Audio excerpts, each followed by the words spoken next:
সম্মানিত ভিউয়ার্স, আসসালামু আলাইকুম। আমি ডাক্তার নাহিদ ফকির। আমার সামনে যে পেশেন্টটা আছে এনার নাম হচ্ছে জিন্নুরাইন। বয়স হচ্ছে মাত্র 23 বছর। বাসা হচ্ছে গর্জনিয়া। উনি আমার কাছে এসেছিলেন হচ্ছে ওনার গলগণ্ড সমস্যা ছিল, যেটাকে আমরা গয়টার বলে থাকি। অনেক বেশি ফোলা ছিল এবং হার্ড ছিল, তবে তেমন ব্যথা ছিল না। চুলকানি ছিল,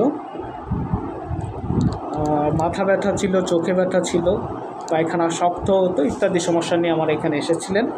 প্রথম মেয়াদে উনি আমার থেকে 7 দিনের ওষুধ নিয়েছিলেন এবং পরবর্তী মেয়াদে 15 দিনের ওষুধ নিয়েছিলেন। সব মিলিয়ে 22 দিনের ওষুধ উনি সেবন করেছিলেন। প্রতিমধ্যে কারণবশত, দুর্ঘটনাবশত উনি একটা অ্যাক্সিডেন্ট করেন, যার কারণে আমাদের ওষুধ প্রায় দীর্ঘদিন যাবৎ প্রায় মাসখানেক গ্যাপ ছিল। তো রোগীটা আমার এখানে এসেছে